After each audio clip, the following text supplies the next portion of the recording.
G Rose, and today we're going to be resuming our readings and work on Belonging Again II.1.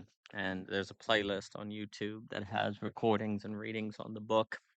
And I think I'm going to do it a little differently, where I'm really going to be using this space to not only read, but to reflect and also edit.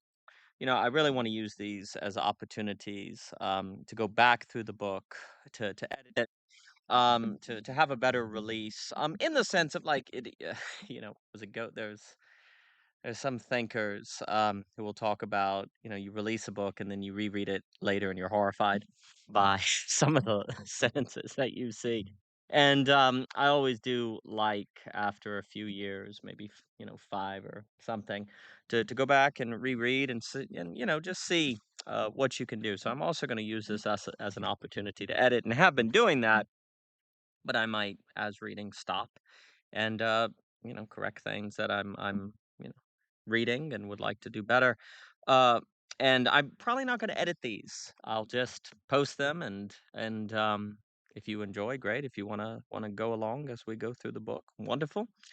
I thought I'd start by kind of going back and talking about some of what we've talked about so far. Now, this is we've gone through chapter 1, chapter 2, chapter 3, and we are about to start chapter 4. May Gödel's River Hole move the sun and other stars, which is a play off Kurt Gödel, Cadell Last's work on system and subject, and then of course Dante here. But before that, we've gone through chapters 1, which is How Does Anyone Leave Plato's Cave? 2, Neurodiversity, Simone Weil, and Nash Equilibria. And then chapter 3, The Plans of Affliction, or Preparation for Singularity. And I thought I would just start by talking about what we've discussed so far. Now, this is Belonging Again II.1, which means it is the second book in the Belonging Again series. But the reason why there's a point 1 is because this book really doesn't conclude. It's not really, so the 2-2, this is the draft so far. It's really as if it continues. It's not really like, this isn't really part 3. It's as if the argument is still going on, and the point 1, point 2 is supposed to represent that. Then when you get to, say, Belonging Again, part 3, that's going to be more talking about what we talk about, word spread, which gets into policy, uh, things like tax structure, the monopoly on credentials, stuff like that. Um, I've also had thoughts about having part 3 be the history of the movement of thought, because there's a big concept in Belonging Again 2 called dream equality, which is this idea that thought has been moving through history in such a way where it can make itself like a dream and unbound by determination, where determination is actually just a expression of thought's self, in self-relation. Um, and that would get into work like How Institutions Think by Mary Douglas, E.O. Wilson, and Tocqueville, others. So we'll see. But anyway, that's what part 1, which is an explanation, which we released in, I think, 2020. That was kind of setting up, trying to explain the situation. Well, actually, the book was 2016, and then the copyright's 2023 for this version. But anyway, is part 1 is going to be an explanation of our current situation, with a real emphasis on, you could say, the existential and the psychoanalytical state of people.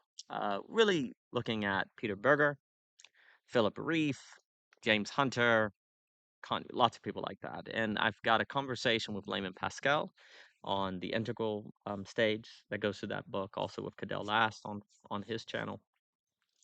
And we won't run through it all here, but you could say that a way to look at it is that under the conditions of global pluralism, the very way that people make the world intelligible no longer applies. Now, we could associate this with religion, but the issue with religion is we now experience, and Berger will talk about this, and Reef and others, like, religion is not simply a personal preference or option or something that you select. It's the very horizon by which everything is intelligible to you. It's not like religion is one thing, and then you have politics and economics and all of these things. No, religion is the horizon by which all of these things are understood and acted within. And if it becomes simply a personal preference, then it loses its authority. And if it doesn't have authority, then it doesn't existentially ground people. And they tend to be overwhelmed by anxiety or fragmentation, or however you want to put it. And under those conditions, people are prone to rebel. They're to fall under a strongman, violence, many things that I think we characterize as the world now. You know, that have only since 2016, I think, gotten to be more and more the case. And I think these thinkers like Peter Berger are really of a side of sociology that is not always studied so much. I know McCarricker at Theory Underground will talk about social analysis. I certainly associate people like Reef or Berger with social analysis, and of course there are others. No doubt many I don't know about. And there's a book like A Secular Age by Charles Taylor that's also quite good on going through these different things. And I really like James K. Smith's book on Charles Taylor, A Secular Age, how not to be secular, with the not in parentheses, I believe. Also, James K. Smith's book on Derrida is extraordinary. I really do suggest that. But anyway, we live in a world where people they're not able to existentially ground themselves, and it's and things go. But here's the issue: the way that people existentially ground themselves requires exclusive truth claims that can contribute to injustice, racism, xenophobia, and things like that. And so, for just reason, you remove the givens to stop what Hannah Arendt may call the banality of evil, the everyday evil that you don't even think about as evil because it's part of your everydayness. And so, if you bring back givens, or you bring back the classical way of grounding people so that community works, so that life is intelligible, stuff like that, so that people can handle the surprise of relationships. Because all relationships are surprising, but if you know that the person living down the street is probably Christian and that they probably put themselves under the same authority as you do, then even if you don't know what's going to happen, you're more likely to give it a try because there's a feeling that the surprise is more bound. It's not totally surprising. You have a better sense of what you're getting into. But if you can't assume your neighbor is Christian, then you might be less likely to interact because there's too many unknowns. Global pluralism is not merely the knowledge that there are differences out there. Global pluralism is defined, and I think this is Berger, or maybe it's Hunter, who say global pluralism is not just knowing that there's Hindus out there. It's when your neighbor is a Hindu, and so it defines your everydayness. That's the big shift, and that creates a sociological tension that can contribute to people just deciding not to go out or interact, to because you could have your whole worldview undermined or encounter something that you don't fully understand. And people don't like the feeling of not fully understanding the other person. And so then people can retreat from the social. Now, in addition to that, you've got stuff like the great Bernard de Jouvenel's book on power, which talks about the war of the upper and the lower against the middle, of the government teaming up with the people to take down civic associations or churches, or middle zones, social communal, kind of social associations like Tocqueville talks about, as a way to increase state power. And I do have a lecture on um, Juvenal over at Philosophy Portal. I really like Juvenal's work, and I think that's also part of the equation on the loss of the middle. Now, as we'll talk about in II.1, you could argue that although these kind of cultural and religious givens and cosmic givens are gone, there's still a way in which capital, or the logic of capitalism, even you could even get into pragmatism, as Javier has been talking about, that still can function as a given. And you could argue that the logic of capital, and please, this is not saying that capitalism is bad. Capitalism is extremely important. The problem is autonomous capital, or when you have only one logic by which to understand reality, when you need a diversity of them. It's when capitalism, precisely because it works, then overfits, as they'll talk about in computer science, that you get into trouble because you can't reduce something like love to, capital, which of course is an obvious example, or beauty, or friendship. Like, what is the abstract social, if I use that Marxist term, the abstract social use of friendship, or love, or beauty, or leisure, or things? You start getting into trouble. And what is not intelligible to the system is that which the system will struggle to organize. And, belonging again to toward the end, we'll talk about Creating a Learning Society by Joseph Stiglitz and Greenblatt, who not Greenblatt, I think it's Greenblatt, who make the argument that the market struggles. The market is not good at coordinating knowledge and learning. And if learning actually is really important for productivity, as they argue, this is a major problem. Now, then they get into state intervention to help with that, when really what we might need is a return to the social, but that's a different matter. But the point is, you could argue that with the loss of givens, there's been the expansion of the logic of capital, say with the Washington Consensus, in order to make social life intelligible. But then, and you could argue that that has helped us not have World War III because of Friedman's golden arch theory of deterrence. Two societies that have a McDonald's franchise have not gone to war. I think he talks about in The World is Flat, and other things. Uh, uh, but then the issue is, and I think Fukuyama himself and Sloterdijk will even talk about this. Fukuyama himself realized that neoliberalism, which is often used as a slur, but I don't necessarily mean it as a slur, that neoliberalism um, struggles to handle what is called themos in the tripartite, soul of Plato and classical thinkers. You have eros, logos, and themos. And themos is not simply rage. There's something about recognition. You could a seeking of grandeur, of greatness, or recognition of greatness. It's not even necessarily pride. It could be magnanimity. And I know Tom at Parallax was just talking about this, and certainly Sloterdijk is good on this topic. But Owen in the Agon is really good on it. I love Owen, and he'll talk about Themos and how capital may struggle to deal with Themos, and then if the loss of Themos actually leads to stuff like the meaning crisis and social upheavals and all of that, then you've got a major, major problem.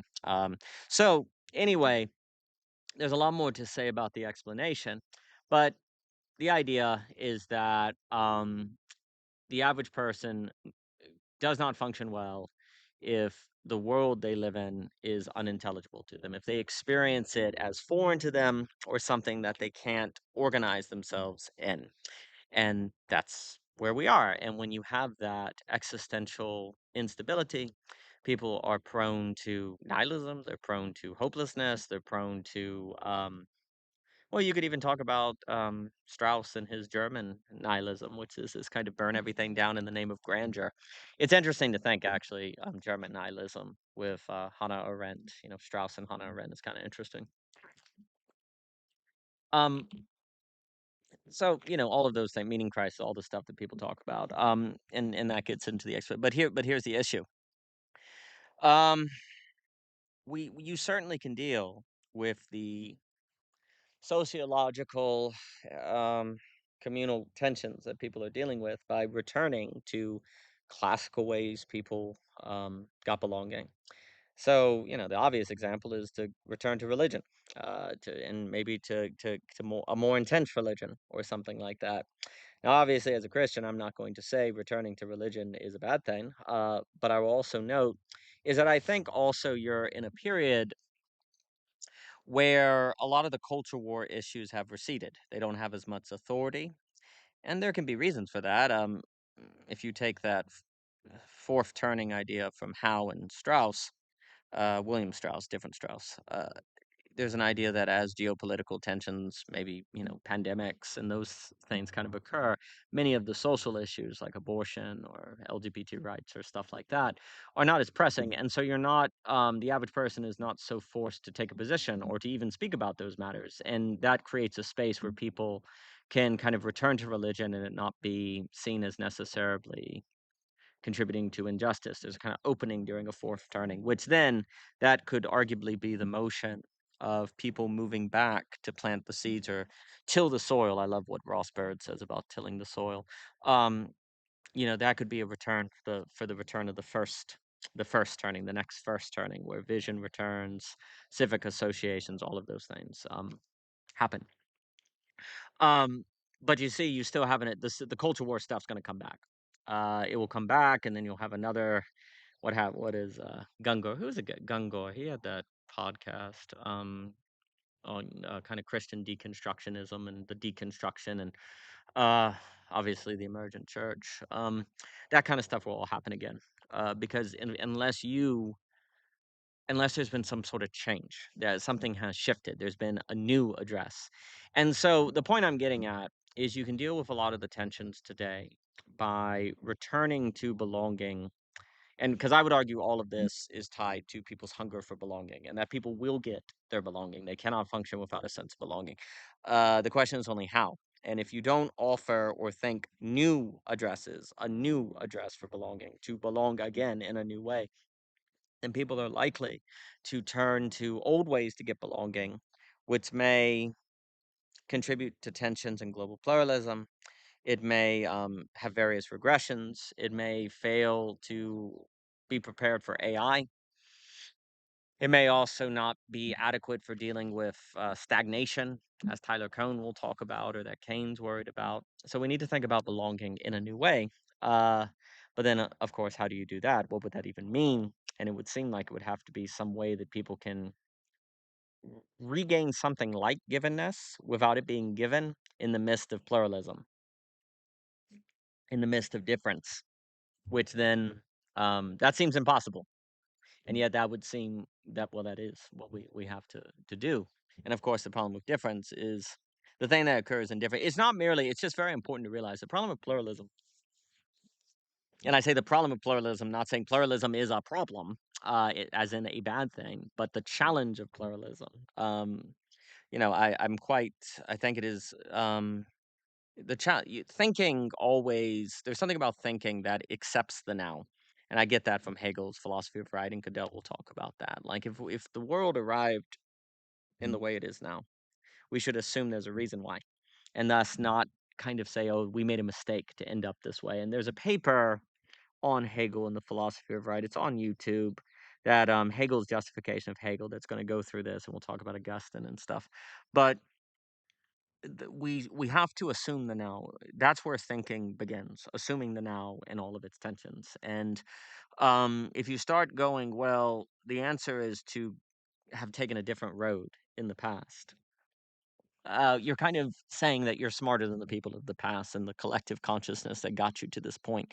And there's a lot of issues with that. So you want to assume the now in the same way that thinking begins for Hegel when you think contradiction. So if you think this contradiction of needing a pluralism that, well, you could, that nevertheless can make people feel existentially stable and provide something like authority without authoritarianism, and how in the world do you do that?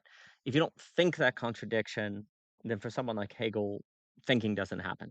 So it's a real challenge, but I think it is what we need to think, as opposed to simply argue. Like, what thinking can get stuck in is simply arguing that that won't work, that won't work, that won't work, that won't work, which are all maybe you're saying various options of returning to the past won't work.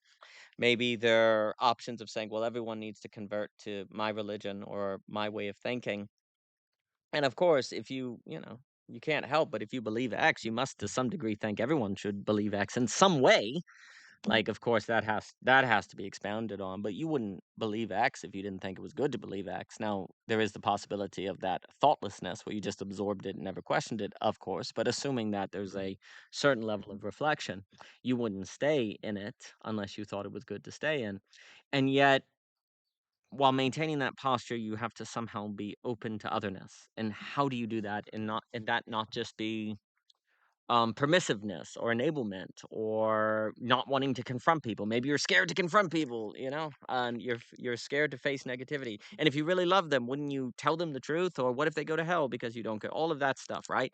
So we can come up with supposed addresses in the spirit of basically deconstructing possibilities. And it will seem as if thinking has happened in that, but really you're just thinking hasn't begun. Thinking in my has to thinking has to think the contradiction, not just deconstruct options. But it's very hard to think the contradiction. By contradiction, we're thinking tension here. Um, so that's what we're going to try to do with belonging again, the address. And there's a lot more to be said on the explanation. And all purchases and reviews are really, really appreciated. they mean the world. We've got papers like the legitimization crisis of our lives, the trance of believability, a lot of different works. And I think also the book ends talking about the meaning crisis as a sign of hope. And what we mean by that is we know how to get meaning. We just go back to being xenophobes or racists and make whiteness superior, or isolate and judge everyone else. You can get meaning. You can get meaning by doing something you care about and not interacting with other people. You can get belonging by placing yourself at the top of some hierarchy. So we know how to get meaning. The meaning crisis means that there is a number of people who are refusing to get meaning in a way that was done in the past that created injustices. So, in that way, there's a sign of hope in the meaning crisis. It means we're holding ourselves up to a higher standard. And I think that's really important because otherwise, again, you can think of the meaning crisis as evidence that we took a wrong turn in history and that we should go back, which I think is wrong. And then furthermore, that's a movement of thought that is not tearing with the now, which I think tearing with the now is tied to like tearing negativity and zigzag, and that's not good. So we have to think the now. And again, I'm not going to be editing this video, so forgive me if I'm drinking in the middle of it. Um, Now to turn to belonging again, 2.1 and what we've talked about so far. Um, we start the book asking the question of how anyone leaves Plato's cave. And the weird thing is, when I was talking with Jockin a few years back, and we tried to remember how does the prisoner leave the cave, it turns out the prisoner is dragged. This is really important, and we go through in this chapter like translations because it kind of means there's a question hanging. Okay, how does someone leave Plato's cave if they're not dragged? Like, how would they leave on their own? And a lot of and this becomes a kind of overarching question of the address in of itself, because basically what is suggested is that a new kind of subjectivity is needed to handle the loss of givens, and yet nevertheless have a meaningfully structured reality or meaningly structured subjectivity, that it's not just arbitrary chaos, that there's actually something authoritative on the subject that is not reducible to the subject's preference. Now, what in the world does that mean, and what does it look like? Of course, we have to get into it. And you could look at like Theme by Luber and Alex, and we've had many talks with Luber. Um, but this question of how you would leave Plato's cave if nobody dragged you is kind of the question of how do you make subjects of whom can handle this our present moment. Now we're also then going to talk about beastocentrism, which is, I think, a good way to think about Nietzsche. I think Nietzsche, in the same way that Derrida is deconstructing logocentrism, like this emphasis on presence, I think Nietzsche can be seen as deconstructing beastocentrism, which are forms of identity, forms of the subject, ideas of the subject that are bestowed upon you. Like, everyone knows that Nietzsche goes after religion as a source of values and identity, but and I really like book 5 of the Gay Science, but I really like the end, because between 4 and 5 he goes off and writes Zarathustra. I believe it ends with the opening of Zarathustra. That's toward the end, and you also have the myth of the eternal return around there, and of course the death of God is around there. It might be the last 3 sections or like close to it. Um, and he goes off. So he writes book 4, and he goes off and he writes Beyond Good and Evil, I think, or maybe it's the Genealogy of Morals. Forgive me. He goes off and writes one of these, and Zarathustra, and then he comes back and writes book 5. And in my opinion, book 5 is going to be giving you. Now, this is my view. I'm not an official Nietzsche scholar or anything, and it could be entirely wrong. I feel as if book 5 of the Gay Science is perhaps the most systematic. Systematic may not be the best word, but it's going to be the best insight into his thinking as a philosopher, because after that you start getting the mental breakdown with the sickness. Once you get to the Will of Power, Antichrist, all of these other works, I'm not saying they don't have good ideas in them or things like that, but I think it might not be as reliable Now that's debatable. I'm not saying that's true. It might not be as reliable as book 5 of the Gay Science. So I just think that book 5 of the Gay Science might be where you can really approach, because I have this tendency of interrupting myself in the middle of sentences. So forgive me. For that. It's why there's so many parentheticals in the books.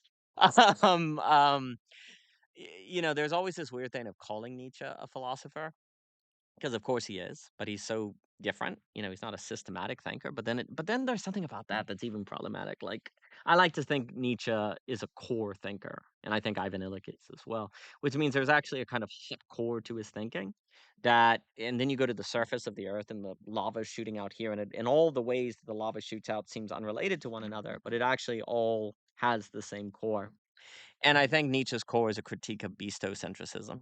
And if you look at book 5, he's not just critiquing religion, he's critiquing nationalism, he's critiquing pragmatism, he's critiquing science, he's critiquing, I think, meaning and purpose, he actually critiques as well. And a lot of these critiques can be seen as trying to deconstruct something that is an external source for your values and identity. He wants you to be the source of your values. He's got this line of hanging a law, or a law around your neck, choosing something and then hanging a law around your neck and binding yourself to it. And that's what he wants. He doesn't want you simply to be absorbing your identity from the nation state or from science or some discovery. And yeah, he goes after religion because religion can be a source of bestocentrism.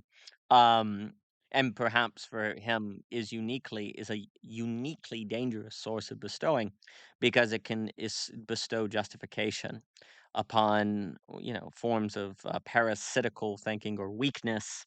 He talks about the sheep and the vultures and all of that, and that would be really problematic. And now, so that's fair, but his critique of religion to be situated in a larger critique of bestocentrism, which we can see the question of how do you become, which is a loaded phrase, become, from Hegel's Science of Logic, and of course Gödel's done work on thinking Nietzsche and Hegel together, which, when I talk about the child, I'm certainly thinking about this Hegelianized Nietzsche that comes out of the work with Philosophy Portal. Um, and you should certainly pick up and read the anthology Abyssal Arrows. That goes into much more. But this idea of we can associate bestowing with dragging out of the cave, and becoming in Nietzsche with leaving the cave on your own.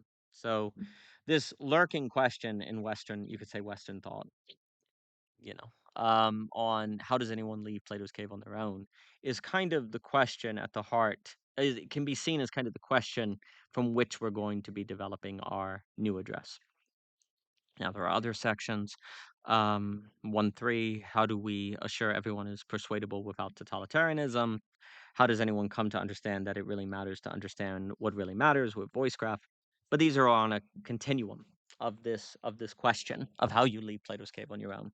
Now, we are then going to overlap this question with leaving Plato's cave on your own with game theory problems like Nash equilibrium, and we're going to be highlighting Lorenzo's extremely important work.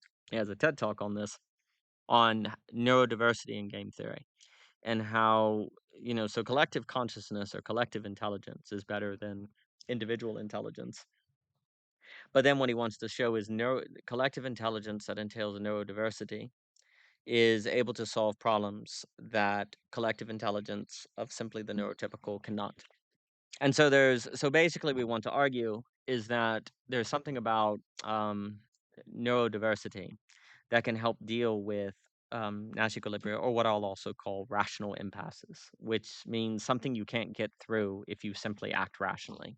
And I associate this with leaving Plato's cave on your own, because why would you ever even think to leave the cave on your own? Like, how would you even conclude that? It doesn't seem rational to arise at that conclusion. So there's something about Plato's cave that has a capture, to use even a Deleuzian term. There's a kind of something that's imprisoning you, that is not really a prison to you, though. It's just the way things are. And so you would have to think differently in order to leave Plato's cave on your own. But how would you think differently? What do we mean by thinking differently? It's not merely a thought within the horizon of rationality. It has to be a different kind of thought. And we're going to talk a whole lot, which the True Isn't the Rational trilogy really will talk about it, between the rational and the non-rational. And non-rational is distinct from the irrational. The non-rational is the kind of, you could even say pre-rational. People talk about trans-rational. I like to say non-rational because I think it feels like you're stupid when you do it, or it feels unintelligible. And I do get concerned that terms like trans-rational almost makes it seem as if you're going to feel good when you do the trans-rational or the non-rational. It's going to feel transcendent, when actually often it feels there's a whole lot of negativity. And I would certainly say facing negativity is central in that. Rationality is often in the business of protecting you from negativity, and that's actually a problem. Um, so anyway, there's something about neurodiversity that we can associate with the kind of thinking that's able to leave Plato's cave on its own. Now, we're then going to talk about divergence, though, versus neurodiversity, because, one, I don't want to appropriate the term. And then second, obviously neurodiversity already means a lot of things to a lot of people, but there's something about menti-divergency, so a divergent mentality that is going to be the kind of mode of taking on the world that it makes us subject, the kind of being who can live and not be dependent on bestowing. Now, of course, there's going to be some level of bestowing, but the key is that it is not central, that becoming is central. And then that becoming also has to entail some kind of form of stability, and that gets us into differences between costly to lose and cheap to lose. And we're going to talk about menti-divergence as basically AB thinking versus AA thinking, which we talk about a lot with Hegel. Basically, AA thinking is A equals A, law of identity, law of stable identity, that things exist, where AB is going to be thinking about things as more like processes or unfoldings or becomings or passing over into otherness. You can think about Owen Barfield's rainbow. We're really thinking by AB. We're really thinking Hegel's science of logic there, and how, what Hegel argued is that logic needed an upgrade from Aristotle, that it needed to move from, it's not that, Hegel loved Aristotle, he greatly praised him as he praised Plato, but there was an idea that logic needed an upgrade, and that we needed to think about, you could say in a certain sense, that logic based on A is A, stable identity, is too stable. It's too spatial, maybe in a certain way. Whereas AB logic is taking temporality seriously. It's taking time seriously. And also and Hunter Coates has made this example. There's a way in which, if I say, what is a tree? I start describing roots and branches and leaves and seeds. Okay. So to describe what a tree is, you have to describe things that are not a tree. Interesting. Like, you can't say what a tree is. It's like, I think Hegel's like A is vacuous. It's kind of empty. It doesn't say anything. In order to say something about identity, I have to talk beyond the identity which I am trying to describe. And so A is B in that sense, or A passes over into B.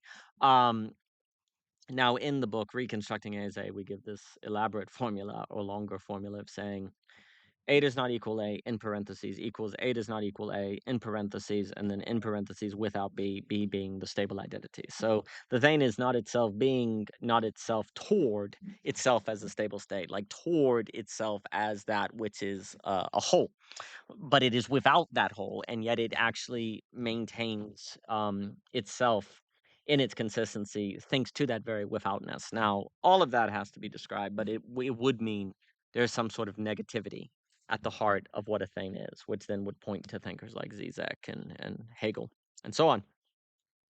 But the point is that menti-divergence is going to be a mode of subjectivity. Now, I don't think menti-divergence is just logic. I think it translates into entire character, into an entire way of being. And we're going to talk about Simone Weil as representing that way of being. And we're going to talk about attention and affliction. Attention, for her, which is AB, and menti-divergent, for me, I'm going to say it's AB.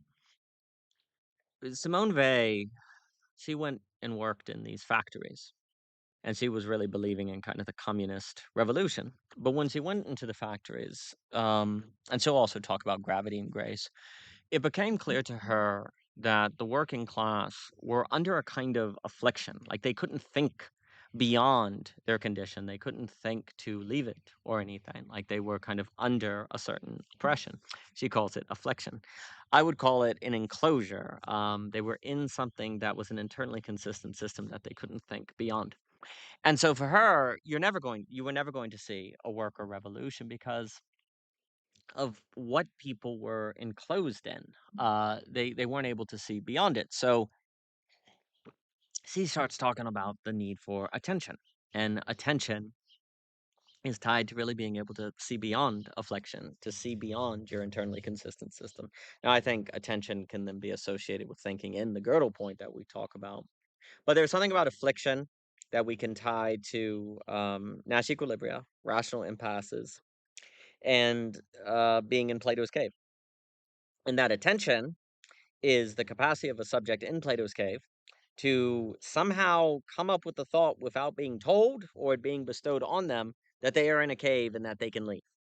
Now, how in the world are you going to have that thought? Where is it going to come from? What's very interesting about that is it kind of ties to many of the old Christian theological debates of how could a sinner be saved? Because they don't even know they're in sin or stuff like. So you say, well, then it's going to require God's grace and free action because you don't know that you're in sin. You don't. You're locked in something. And it is very interesting how many of these great theological problems and debates are actually pointing to uh, very practical problems that actually have application beyond theology. But yeah, there's always been that question of how someone can be saved if they also don't know that they need to be saved. And it makes me think a bit of Affliction with Simone Weil. And that makes me think of how would you leave Plato's cave unless somebody drags you? And of course you could say, well, you need grace, or you need God has to act. A miracle has to occur. Um, and certainly there seems to be something miraculous about it. But then the question becomes, well, is there a way to create infrastructure or conditions of possibility that increase the probability of grace happening or a miracle occurring or the thought emerging in people's mind that they're inside of a cave and they should leave? Now, would that be nudging? That's that book by Cass Sunstain, I believe, and Daniel Fraga in his book Ontological Design will talk about nudging as soft totalitarianism, and we're going to have to talk about differences between nudging and the kind of incubation that we're going to associate with the social coordination mechanism. And you could even, it's basically the social coordination mechanism can be thought as in a certain way taking Jan Jacobs' work on cities seriously and applying it to the internet to create a better eco environment, ecology. But the point is that there's something about affliction we can associate with Plato's cave. But the only way to escape affliction is attention. And then look, Ivan Illich's talking about awareness. McGilchrist is talking about attention. I know Adam Roberts has been doing work on attention on Basecamp. So there's really this idea that the very way we observe the world seems to be like ground zero on possibilities of the subject. But then you get into psychoanalysis because often we don't want to see reality. We don't want to see the world, or we don't even know how. It's scary, or it can overwhelm us. We don't even know where to begin. So, but there's something about attention that is big. And when we talk about children and spreading childhood, which is this Nietzsche Hegel mixture, I think we can also associate that with Simone Weil. Now, we're then going to, in chapter 3, and I'm going to race over these, we're going to talk about pluralism, the essential limits of mind, and the affliction of globalization and pluralism. And that's going to talk about that if there are essential limits to mind, then acknowledging those limits is rationally justified. And that's kind of important because then non-rationality is rational for rationality to take seriously, and I think that that's important. um so for rationality to kind of let itself pass over, we then have preparing attention before the lacking invisible to avoid afflicting plans of the visible, and then we must unplan our lives, and that's going to be getting into the very important distinction that for me is based on Ivan Illich between planning and preparing. And we're really, the menti divergent requires preparing, being prepared for the unexpected, for opening for attention, whereas planning is kind of A is A. It's going to be much more. You have a plan for how the world is going to be, and you're going to make sure the world is that way. You're trying to keep out surprise. And that's also the logic of artificial intelligence, which we're then going to talk about at the very end of the book with, say, the work of Downs, Mikey Downs, Nick Land, and others, on how a lot of the question of the new address is actually able to think in a way that is different in kind from artificial intelligence. Not because artificial intelligence is inherently bad, but because it's going to take choices and intentionality if AI is going to prove convivial versus manipulative, to use those Ivan Illich terms. But we have to get into all that. Then we talk about Cadell's fantastic work, Thoughts on Cosmic Evolutionary Philosophy and a Dialectical Approach to Technological Singularity. That's a fantastic paper. And then we're going to talk about systems and subjects. And that is also going to talk about how there's something about subjectivity, especially faced with technology, that will naturally seek a certain wholeness, a certain denial of lack, which will lead to what we'll talk about as self-effacement or auto-cannibalism. There's a certain it creates pathology that is very self-destructive, and really we have to face lack and accept lack and face negativity. Now, the double move though is if we're able to face negativity, then that lack can actually be more, in my opinion, apophatic. It can actually be a source of beauty and development. That the ability to face the lack and to face the negativity. Now, of course, you have to get into what does it mean to face the lack and to face the negativity. But um, if one is able to do that, then I think it actually develops. Well, that's I think a prerequisite to basically childhood, and is part of menti divergence. We're actually going to talk more about systems and subjects in chapter 4 here. Those last sections of chapter 3 are mostly going to be about the cosmic evolutionary philosophy and the dialectical approach to the technological singularity, which I think is very, very important. And we're going to talk about, like, when we say harmonizing RSIs, we're going to be talking about, every subject is structured according to that Bromedian knot of the real, the symbolic, and the imaginary, for the three registers in Lacan. And the question is, how do you harmonize these? How do they harmonize without denying lack, but in and thanks to lack? And lack is a really important category in our thinking. And often, kind of OG Rose, we'll talk about lack, and we'll talk about it in the way Aristotle means it with Jockin, and we'll talk about it with psychoanalysis, and we see lack as kind of a way to kind of knit together classical and modern thought. Perhaps that's incorrect, but I think it's really, really important because lack is not nothing, and I think it opens metaphysical options and also socioeconomic options. And I think it's actually at the heart of what we need for the economy to get out of stagnation, as we'll talk about at the very end of 2.2. And so lack is a really important concept. The small book we did with Javier and Jockin, called A Philosophy of Glimpses, we'll talk about it more. I really suggest that. And again, all reviews, purchases are really, really appreciated. Now, that brings us to chapter 4 here, and I'm going to be reading. And like I said, and look, please go back to the playlist. There's a lot more videos. There's, we read these sections. Lukács, he did a wonderful reading of one of the sections in this book. But please go back and there's net conversations. But the playlist is going to have a lot that's covering a lot and elaborating. And I think there's a few, maybe 3, 4 presentations on belonging again. But we're gonna start reading here on chapter 4. And the chapter is called May Gödel's River Hole Move the Sun and Other Stars. And the first section of chapter 4 is called The Gödel Point and Nihilism of Stanley Rosen. And again, I'm going to be reading, but I'm going to be stopping, and I'm not going to edit this. So, I hope you enjoy. I hope, but but I'm just going to be reading, and I'll probably stop here and there to edit. And we'll go from there. So let's go. We must negate sublate AA into AB and thus step out of affliction into attention.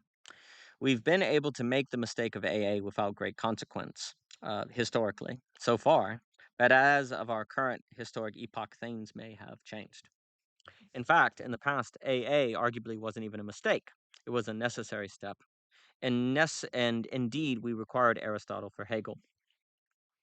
And that's always a tricky thing with this work is that, like, it's not a mistake yet. Like, we're not saying AA is wrong. It's, in fact, it was historically necessary to even be able to get to the place where you could think AB. Likewise, global pluralism is not a mistake. Like, even these forms of belonging that unintentionally created oppression were not necessarily were wrong, but also, in a sense, I want to say historically likely, maybe inevitable. Inevitable is a strong word, but it really is all about the flip moment. Like what we do now determines what always already was the case, and always already is a term you'll hear Hegelians use all the time, or people who study Hegel, because there's this retrospective element. So based on what we do now, if we say negate sublate AA, and for me, I always say negate sublate because I think sublation entails a negation that affords the sublation, and sublation is that that German word that starts with an A, Auerbach or whatever. I'm not saying it right. That is this bringing the old into the new. There's this sublation that occurs, um, and that's an important concept. And there is also a difference between sublimation and sublation.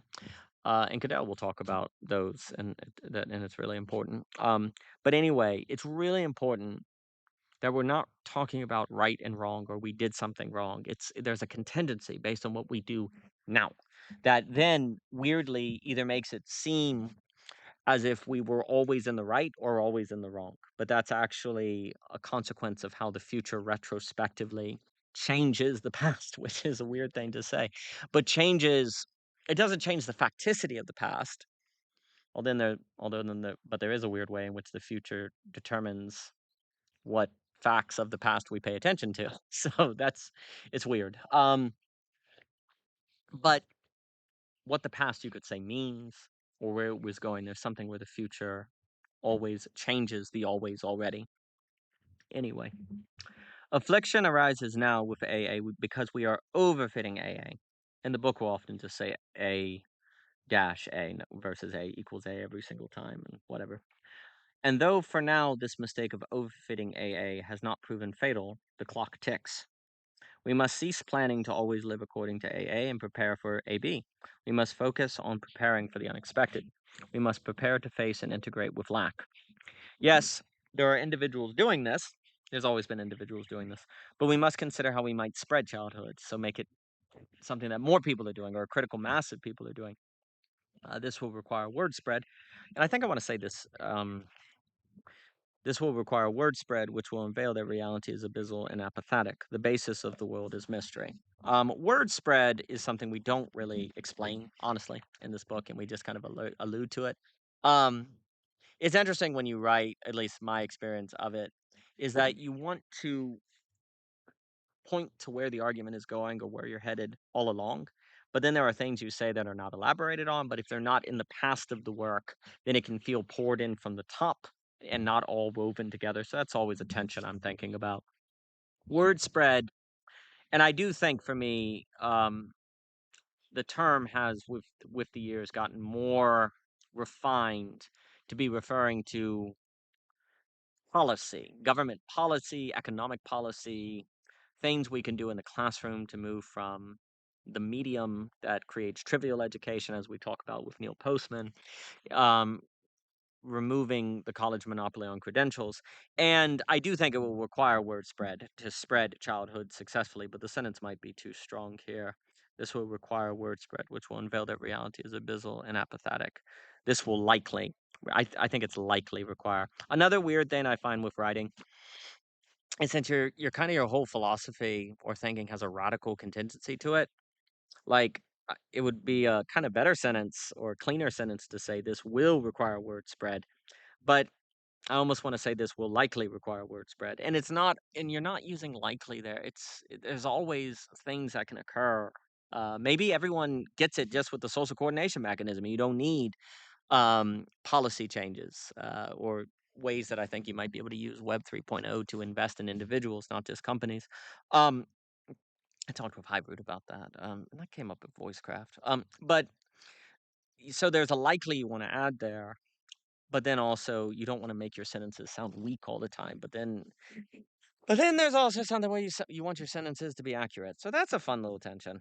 Um, but I'm going to say this will likely require words which will unveil. And it's likely. It's not just it's likely. I think it's likely will require it. So it's an 80-20. It's not arbitrary. But anyway, in reconstructing A as A, there is an essay titled The Girdle Point. And what we can say is that history is reaching its girdle point at the end of true history, which we're going to talk about toward the end of the book, where the ultimate insufficiency of AA as a map is being unveiled.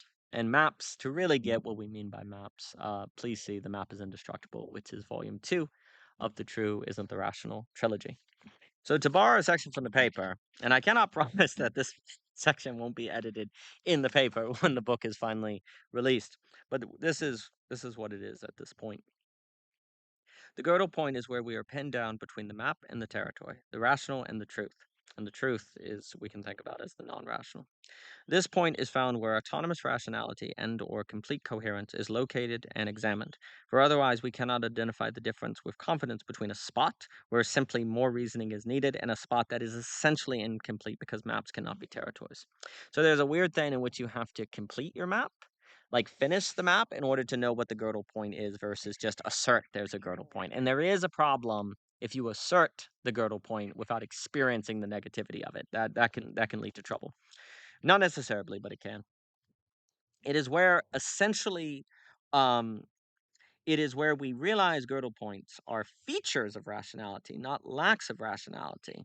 I'm going to say failures, failures, because if you say lacks, that I mean it works, of course, but it brings up our key term. Failures of rationality, and but I mean, it is a lack of rationality, but we'll say failures here. But that means to successfully identify a girdle point with confidence, thus removing possible rationalization against it, to existentially secure ourselves. We have to fill in all spots lacking rationality that don't have to so lack it.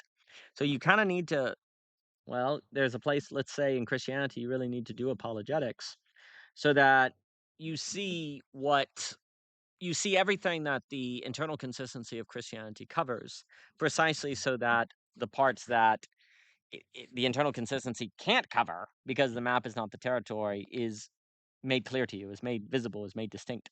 So this is where you can, when we talk about like the shortcomings of rationality, those have to be realized in and through rationality. Through it, you could say saturation, to use Ebert's term, and I highly suggest Alex Ebert's work on freak theory and saturation and et cetera, so forth. I've had a few talks with him. I really appreciate his work. So you have to saturate rationality in order to realize the girdle point. But anyway, um, so this is a parenthetical. In other words, we must complete the philosophical journey as described in Deconstructing Common Life by O.G. Rose, and that's at the end of The Conflict of Mind, Volume 1 of The Truth of the Rational. I hope the slurps aren't super loud. I'd usually cut the slurping or whatever, so forgive me. So if that's really terrible, I'm sorry. To resume reading. Until we finish the philosophical journey, we will always have reason to think that an area of incompleteness in our map can in fact be completed if we only found the right information, right ideas, and so on. And that would create plausible deniability that your map isn't that would create plausible deniability that could be psychoanalytically useful for the subject to avoid negativity, to always believe that your map could be completed. And so what that would mean is if your map is incomplete to you early, like too early without you finishing it, then you could always say that the incompleteness of the map is not something essential to the map, but simply because you haven't finished the work yet. But that may be something you want to believe, to not face the full negativity of the girdle point, right? So it's important to really kind of finish the apologetic journey. And when I say apologetics, that applies to capitalism, communism, everything. So you really need to finish it to really, really feel in your bones, not just your mind, that the map is not the territory. Like, you really need to go through the full journey of your map in order to really get it's not the territory, and for that to deeply change you, not just on an intellectual level, but on an emotional level. Because I question, if you aren't changed on that deeper level, then when the pressures and difficulties of encountering otherness happen, I'm afraid it's probably likely that one will break, or that encounter won't go well. Anyway, um, to resume reading.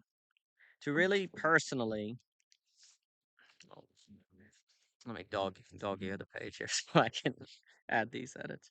To really personally and fully experience a girdle point as a girdle point, um, we must go all the way. And knowing ahead of time that what awaits us as a girdle point might make it difficult for us to advance. Because if you know it's incomplete, you're like, well, what's the point? So there's a weird way in which perhaps history would not have us realize the girdle point, which we can also think of as the point where we must decide what girdle means for us. Like, it doesn't necessarily, and maybe there was better language that I should have used. It doesn't necessarily have to be a point. It could be multiple points. There could be multiple points of incompleteness. I guess I want to say point because every map must at least have one point, and every map must have a point at which you decide what incompleteness means for you. And the book is going to say that you can choose to use incompleteness to open yourself to the other or to keep the other out forever, and you got to make that choice regarding incompleteness. So, I don't necessarily want to say it is a single point, but I also want to say that the best of all possible maps would have to have at least one point of incompleteness. Now, that would have to be one would have to get into that, but the point is we have to go all the way. And I guess what I was saying is perhaps there's something to be said about the idea of incompleteness not being something we came upon too early in history, because there is a way in which it can kind of motivate you not to do thinking, not to do your map, not to do apologetics, because you're like, well, it's incomplete. What does it care? You have to have the weird thought that, yes, my map is not the territory, and yet, nevertheless, I need to experience the map. I need to experience the map not being the territory. I need to reach the limits of thought. That's a weird, paradoxical thought, but that's the thought we need as subjects, and that also gets into the essential limits section. Anyway. And knowing ahead of time, yes, and knowing ahead of time that what awaits us is a girdle point might make it difficult for us to advance, but we must, hopefully, the knowledge just makes clear to us what we must do when we get there, the absolute choice. Now, the absolute choice is another loaded phrase in O.G. Rose. And we can think of the absolute choice as the choice lack is not nothing or lack is nothing. Now, we have to expand on that. I think there's the net 92, 93, somewhere in there, there's one about scaling and counterology and the final absolute choice. I would suggest that. This is carrot juice, by the way. All right, so we're no longer quoting from the paper, the girdle point. We're now back to belonging again to II.1. All systems must ultimately prove incomplete, which basically means that no map can be its territory, and is precisely at the point where the map is unveiled not to be the territory that we find the human standing with all his or her pathos, logos, and mythos naked. The human subject is why all systems are ultimately incomplete, which means what happens to the system is ultimately up to the human. A flip moment. Um, the human is precisely why the map is not the territory. Like, if there was no human, the map would just be the map. It wouldn't be that concerned. The map to itself would be the territory. There would be no territory that it was not. Like, the map isn't the territory because there's a human subject that can identify our take on the thing is not the thing itself. But without that role of subjectivity, obviously, there's a sense in which objectively the map still would not be the territory. But there would be no realization of that difference. So it really wouldn't be a girdle point. Things would just be what things are in of themselves, and maybe they would bump up against difference. But would that be incompleteness or just kind of a vacuous difference, a vacuous spatial encounter? It's very difficult, and I think meaningless to discuss incompleteness and girdle points without the human subject. And also, the girdle point is a point where the human subject has to make a decision about incompleteness, or they're going to like dwell in the girdle point is another key phrase in OG Rose, and basically approach reality in a way that accepts that the map is incomplete. Like, only the subject can stand in where the girdle point is. And I think it opens you up to, you could say, the vertical in a Kierkegaardian, say, personal knowledge in a Planier way. Like, the girdle point affords many different ways of knowing. But then there's also something to be said where you have to go through the fullness of rationality to saturate it to where then you fully experience those other ways of knowing. There can be a problem in talking about the need for other ways of knowing without doing the full work of rationality to the point of its failure first. But then there's also a problem with not taking, tactile knowledge or whatever you want to talk about, taking that to its fullness, to its failure, so that you then see the need for rationality. Like, you need to take all ways of knowing, have to be saturated. I do love Ebert's language. Have to be saturated to the point where there's a certain failure that occurs. And that failure is actually its fullness. And that's a double move that I think we can associate with Ebert as well. So you have to take it to its limit and encounter its limit. And then the limit actually is the fullness. But that is Gödel point. That's stuff that happens in the Gödel point, and the Gödel point is necessarily tied to human subjectivity. A lot more to be said on that, but we'll continue reading. So, if the human chooses to seek AB in absolute knowing, which I do like how Zizek and Hegel and that absolute knowing is the limit of knowledge. It is not like knowing everything. It's actually, I think, tied to knowing that limits are what afford knowing. And absolute knowledge is an acceptance of this limitation and thus negativity that affords knowing. So, to resume, the essentially incomplete system can practically, as long as the human so practices it, be incomplete, which means the system or community finds completeness in incompleteness, a Hegelian state of belonging in not belonging. The Gödel point is where affliction is unveiled as open, and affliction is most enraged and strikes hardest, but if we survive through negation, sublation, and opening. So there is something about the Gödel point and dwelling in the Gödel point that is, if you accept that as essential to thinking, then there's a weird way in which the incompleteness is part of the completeness, and the completeness is incomplete. And the dialectic, there's an interplay that occurs between those. I hesitate to use the word synthesis because that's overused with Hegel. I mean, it's a negativity ultimately that you're always tarrying with. It's not really a synthesis, but an ever-present negativity. But this negativity, I do think, creates virtue. It is the opportunity for virtue and then also beauty. Now, that's my view. Other people may disagree, but I think negativity is actually the space of, you could even say, sanctification.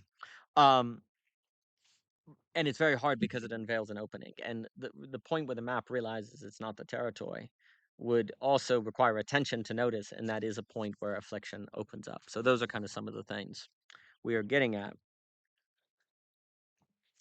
Was there something I wanted to edit? Just a moment. That's why else.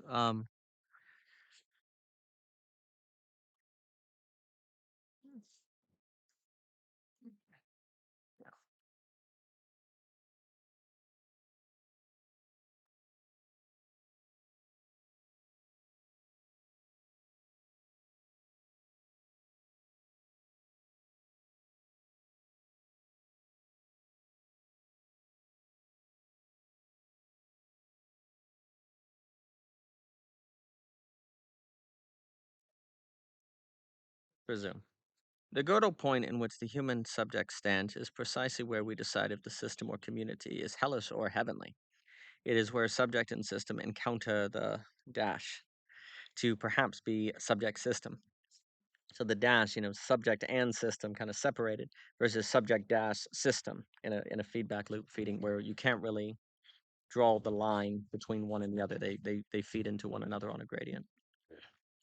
Same system as God can be heaven hell based on the relation, but based on what we do and become in this purgatory, this place point of Hegel's phenomenological journey. And I love how Hegel describes the phenomenological journey. Everything is defined and changed accordingly, and will seem as if it always already was such, as if it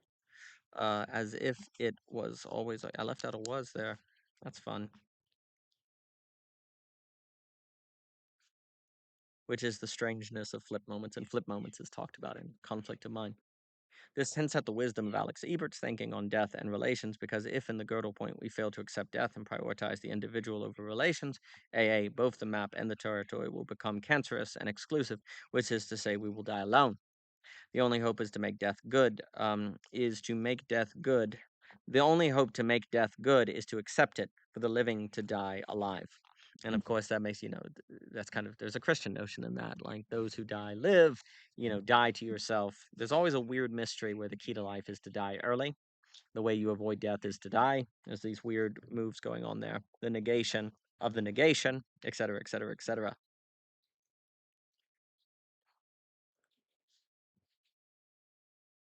Hope, this sentence was not written well. The hope is to make death good by accepting it. Yeah, that would be better. It was weirdly written. Okay. The hope is to make death good by accepting it, for the living to die alive. And that would, to living to die alive, there's a contradiction there, therefore AB. And contradiction is a term we would associate with AB in the way that Hegel means it, so on and so on. So on and so on. I had a moment there where I was terrified. Was the mic even on? And luckily this new one has a green that will glow at the top, and you can see like, oh good, I haven't been talking to nothing for a while. To resume. Another way to put this is that the girdle point is where we decide if we will undergo negation, sublation, or effacement, as described in negation versus effacement, which is probably reconstructing it because we make a difference between negation and effacement. The girdle point can be our opening into absolute communities or the beginning of our effacement if we do not design mechanisms for dealing with pathos at scale and or spreading conditions which can incubate and spread childhood. Absolute communities, we can just think about it as communities of subjects that can handle absolute knowing or accept absolute knowing, limits negativity, stuff like that. And pathos is a term that we can also associate with negativity.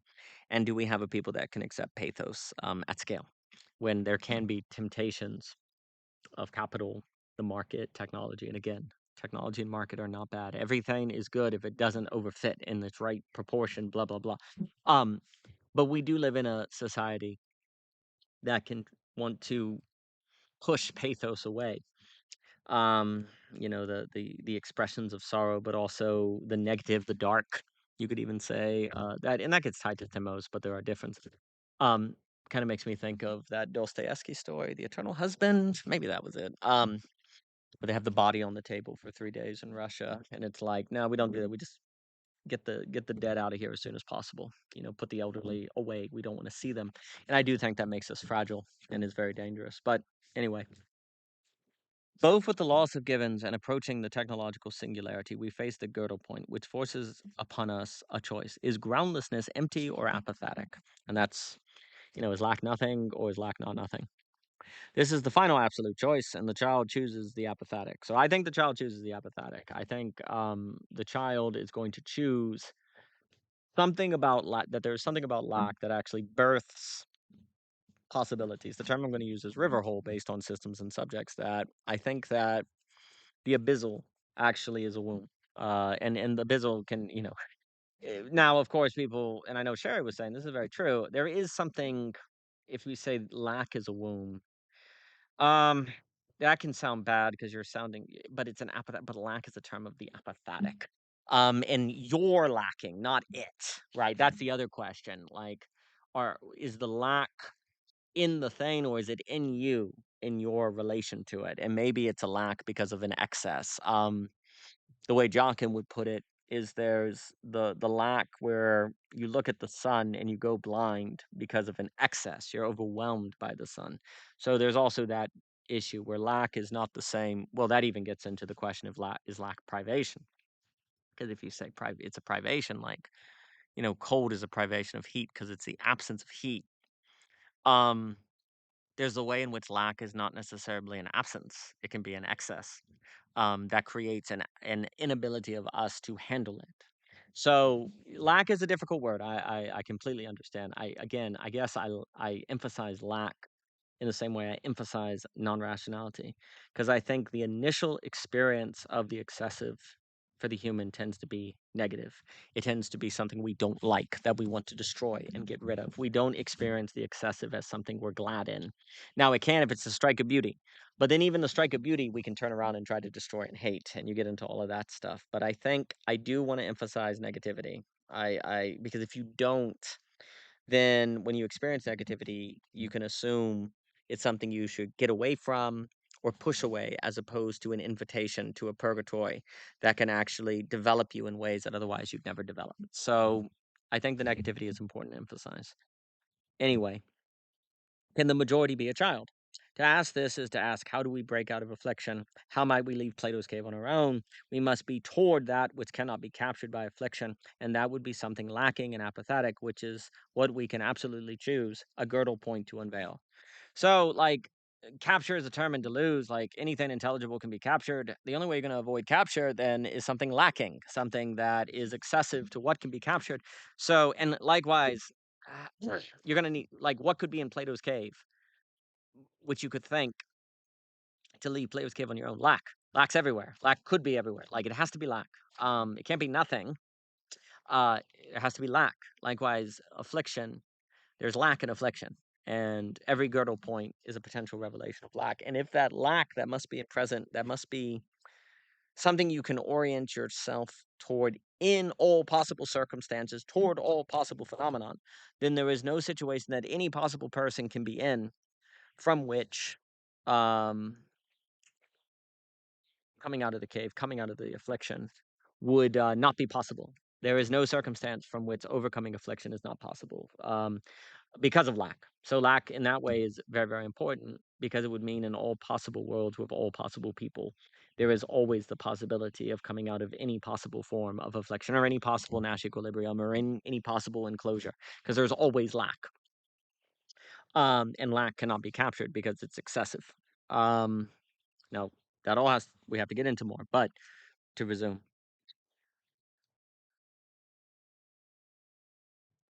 If the world is accelerating toward a technological singularity, and if the world is losing givens due to pluralism, this would mean we are at a historic moment where the majority are increasingly being forced to face the girdle point, which would suggest the majority will be forced to make the final absolute choice, one way or another, eventually.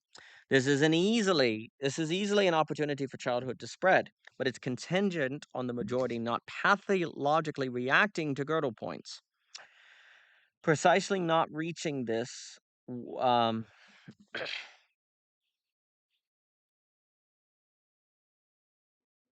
precisely not reacting this way is a characteristic of a child, which begs a question.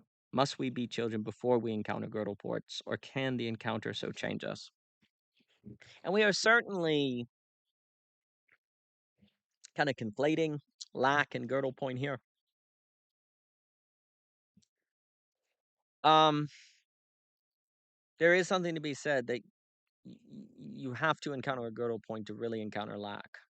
Because if I want to encounter the lack, say in that tree over there, then I really need to know the fullness of it, right? Like really taking the fullness of it. So there is certainly a way, and likewise, to really get the girdle point, I need to go to the fullness of a map.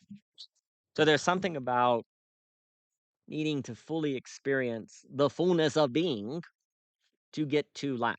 In the same way that the fullness of a map must be experienced to really get it's not the territory. And in this way, you can start to see why theologically or metaphysically there's an emphasis on being, because there is something to be said about the encounter of being what affords the experience of lack. Like the fullness of the map is the experience, it is not the territory. So in this way, being is lack, passes over into lack in its excess. So I think it's justified to kind of speak of the girdle point and lack as very connected.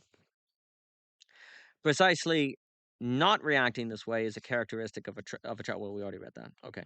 It is possible the encounter would so change us, and this would suggest a more self-correcting model. And indeed, Hegel teaches that what history needs to negate sublate itself often lies in the implicit, and becomes explicit precisely when so needed. I'm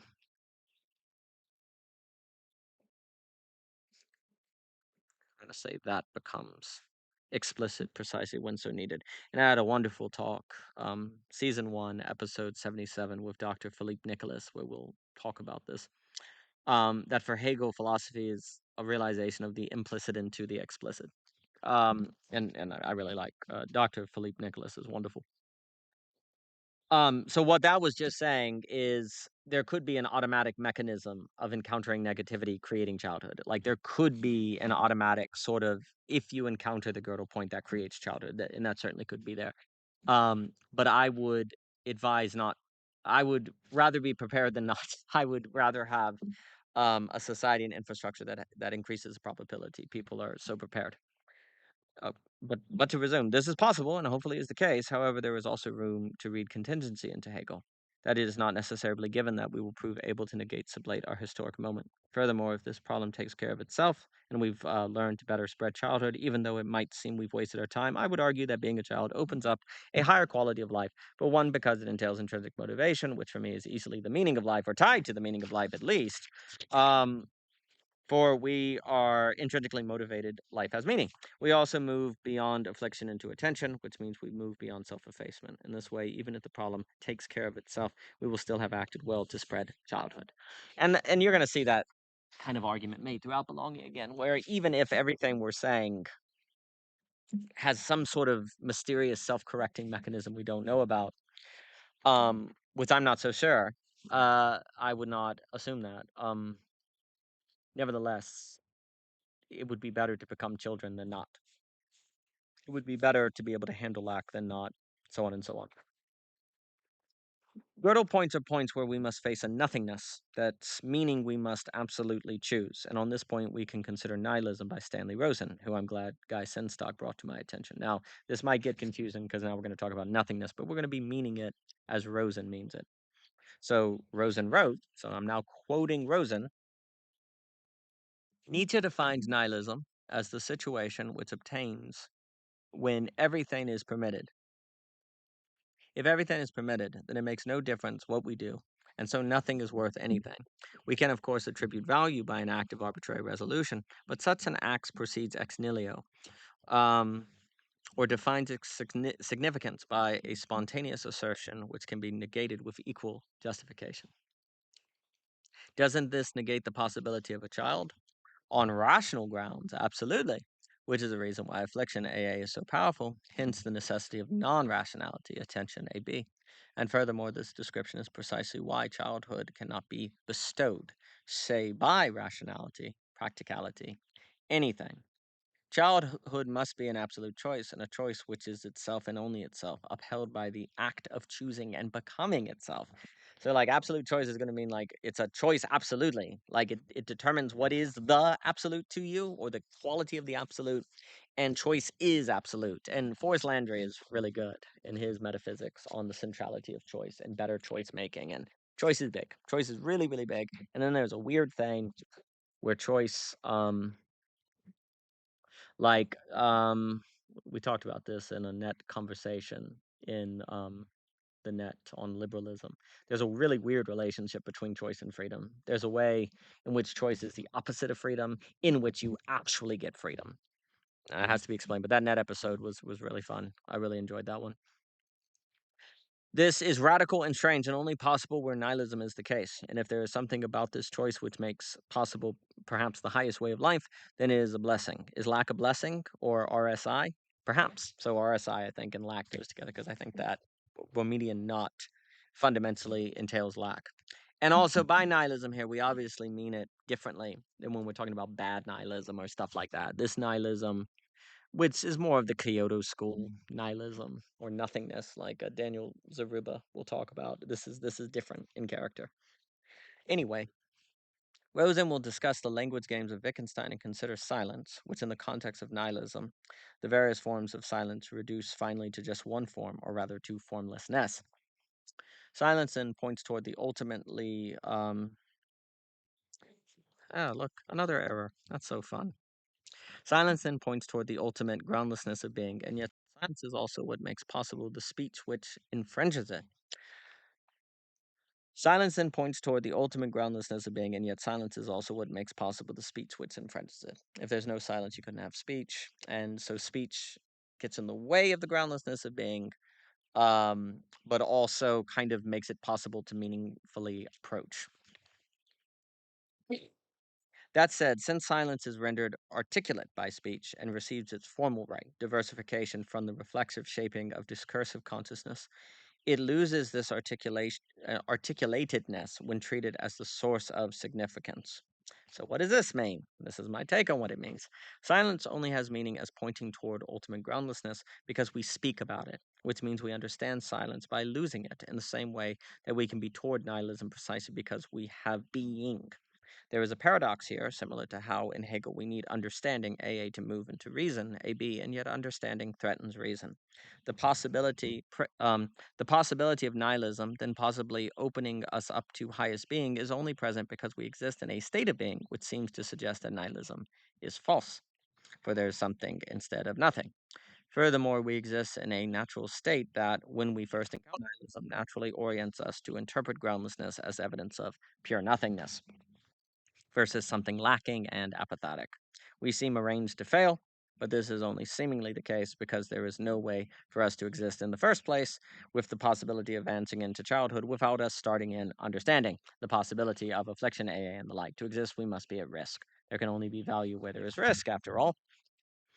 So all these problems that causes auto-cannibalism, self-effacement, AA at the expense of AB, understanding at the expense of reason, um, these problems must exist. Otherwise, the sublation would not be possible. Like the problems that make us avoid childhood must be there if childhood is to be possible. The possibility of ignoring the apophatic must be a possibility if the apophatic is to be there, to be experienced. I should have plugged up this computer, but I didn't. So we'll see we'll see if it dies on me. Okay, Rosen sets out to defend reason and clarify why we don't have to choose between nihilism and reason, which is one of the reasons he critiques the idea that truth is found in pure silence. If that was true, there would be nothing to reason about.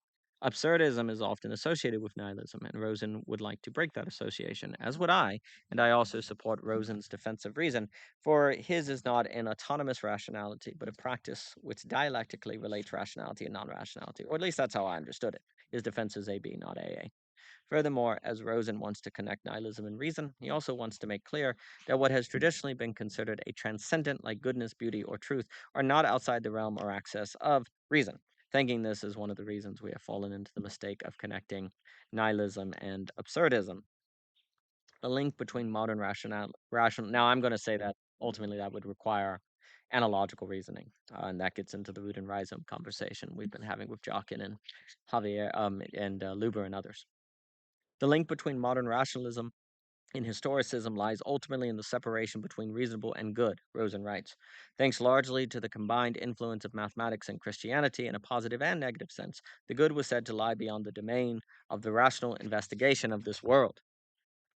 This has been a terrible and arguably Kantian mistake, according to the break between the true and the absolute, as Cadell and I, contributing to that break, as Cadell and I have discussed, and that was in the first conversation we ever had on the channel on absolute knowing, I believe, leading to a bracketing out of the subject from the world, leading to problematic philosophy and a lack of preparation for the singularity which awaits us.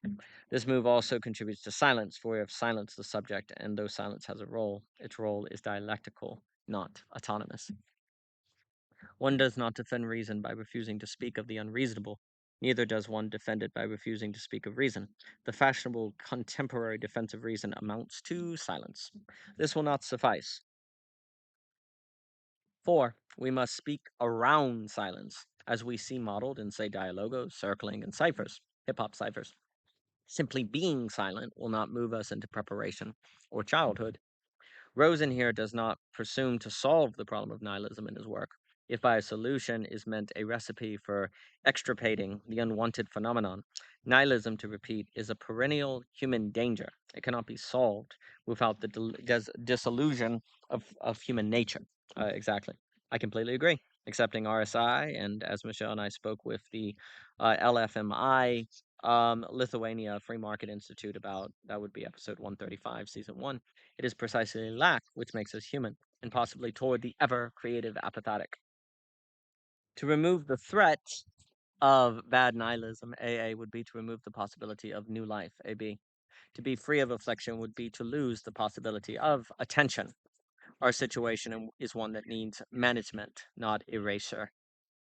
Rosen proceeds after his tremendous opening to critique ordinary language philosophy, the notion that what counts as correct philosophical procedure is justified by recourse to the normative function of ordinary language, a notion which can ultimately set philosophy to problematically end up in pure silence. This take on philosophy suggests that however much talk has been generated by the doing of philosophy, philosophy has not genuinely appeared or transpired. We are at bottom totally silent, mere facirers or satirists of sobriety. Words are hard.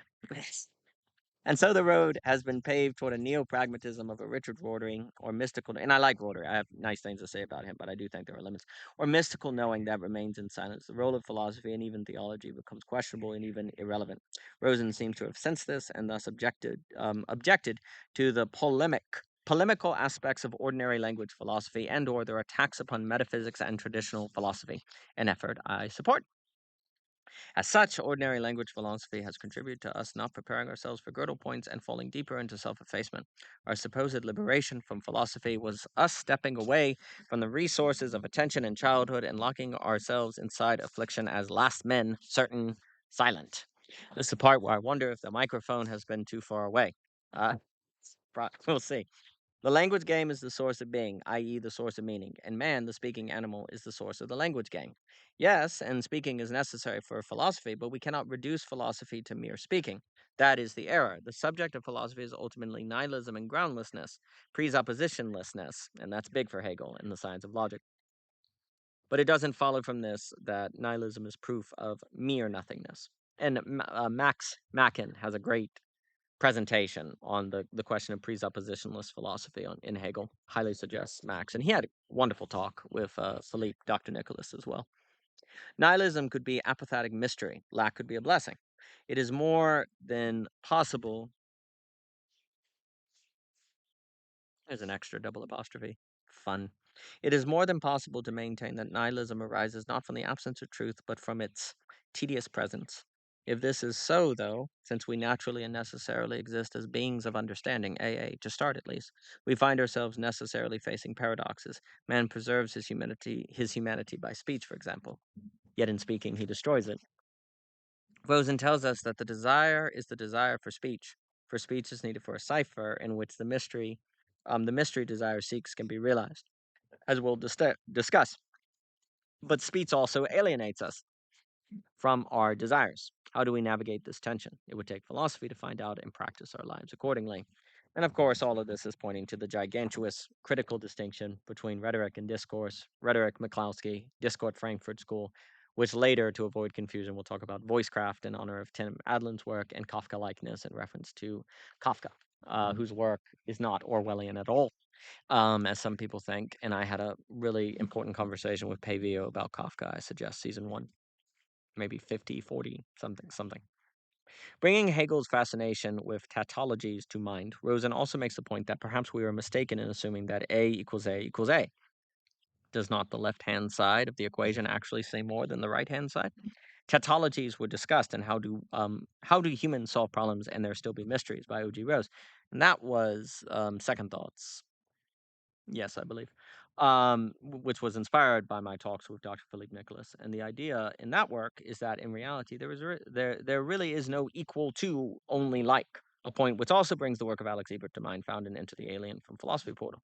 To speak of saying, we'll talk a lot at the beginning of II.1 on Marx and fungibility and making the equal sign plausible to us, even though there's no things in nature that are exactly the same. And that's kind of a sociological argument.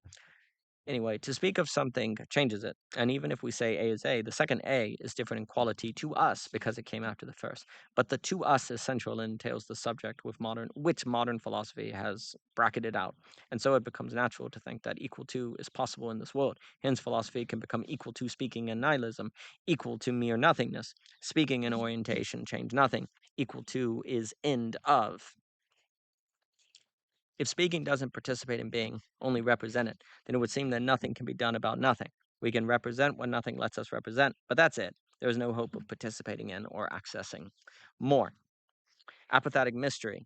Speech that is ordinary becomes all there is. Philosophical speech accomplishes nothing other than what ordinary speech can accomplish. That's the end of that. But if this is so, our argument has been that we are stuck in affliction. And doesn't the existence of neurodivergence and menti-divergence suggest that thinking can at least be different? Even if it was true that the only possible speech was ordinary speech, which I don't believe, it wouldn't follow that only ordinary thought was possible. In fact, that would risk discriminating against neurodivergence in favor of the neurotypical, for example, perhaps fating us to the suboptimal results of Nash equilibria.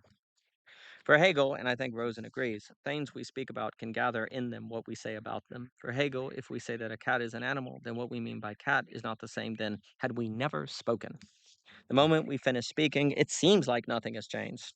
A equals A, it's the same. It seems like nothing has changed. But indeed, nothing has changed. Nothing has enough being to change. Little by little, we gain more of the everything that is permitted in our failures to access everything. Failure is the way, hence why fearing error is fearing truth for Hegel. But we have often understandably interpreted failure as evidence of going the wrong way. Yes, perhaps because it simply seems to follow AA, but we might also have subconscious incentive to avoid failure because failure can be a girdle point in which we encounter Lacan's the real. That's another reason why we don't like the girdle point, because that's where you encounter the real. And then we talk about Lovecraftian with the Craftian in parentheses, and that's tied to our level of preparedness. If nihilism is evidence that philosophy has failed, then we can be finished with philosophy as opposed to take it deeper with the guarantee of failure, which is practically a guarantee of encountering the real.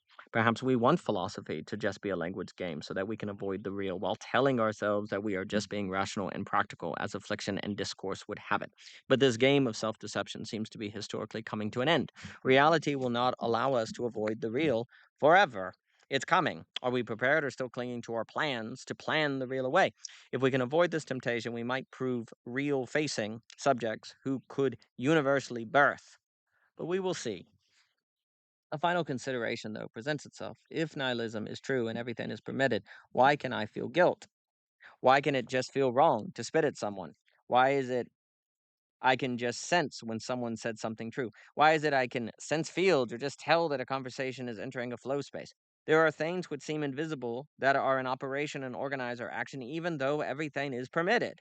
How? It could all be a trick of our minds, acts of self deception, but this is up to us to choose and decide the absolute choice. It could be evidence of a metastructure, which reality manifests in and with, that isn't totally other from reality and yet not reducible to reality as we experience it all the same. If there is a noumenon, to use that term, it is part of us. Everything is permitted which is permittable, and the more we diligently fail, the more that can be permitted. There seems to be a metastructure in nothingness, suggesting an apophatic mystery we can orbit like a formulating cipher, that if we love, we can do what we want, to allude to Augustine. This metastructure seems to be something we can butt up against here and there in beauty and dialogos and creativity, and then it is up to us to choose if this butting up against is an illusion or pointing towards something more. Again, this is the final absolute choice, and I would note here something exchanged between Ryan and Jacob Kashir on SynSpace, episode 37, regarding how knowing the answer ahead of time can help us keep going in the world. For we know there is an answer, and hence can keep heart. I think this beautifully describes the relationship mysticism is supposed to have with philosophy and theology. Mysticism unveils that there is an answer to inquiry, and hence that there is reason to keep going. Likewise, if we absolutely choose to interpret lack as an apophatic mystery, this can give us motivation and hope to keep doing the work of being human. Might we be self-deceived and deluded? Yes, but it is precisely that risk which might make the world meaningful and noble. If everything is permitted, but there is something we cannot say or something we cannot do, there is reason to think there is some metastructure keeping us from speaking or acting. Since nothing is everywhere, then this realization can occur anywhere, including within Plato's cave. A child approaches nihilism as Rosen encourages, and it is possible for someone in Plato's cave to turn toward nothingness in the way Rosen discusses, and in that nothingness see reason to leave the cave on their own. Nihilism makes everything permittable, and that would include leaving Plato's cave on your own. But that would also include us staying within Plato's cave forever. This is central. Nihilism, as Rosen discusses, makes possible both endless affliction, AA discourse, and endless attention, AB rhetoric. We always already have what we need to do either nothingness, shall to do either nothingness, to do either. So shall we this day choose life? If this choice can always be made, hope isn't naive. Where there is nothingness, there is hope. We might be a river hole or a white box, anywhere and everywhere, a point which leads us to Systems and Subjects by Cadell Last. And that will end the section. Thank you for listening, and I will leave before I run out of battery. I've enjoyed it, and thank you so much for your time. All the best.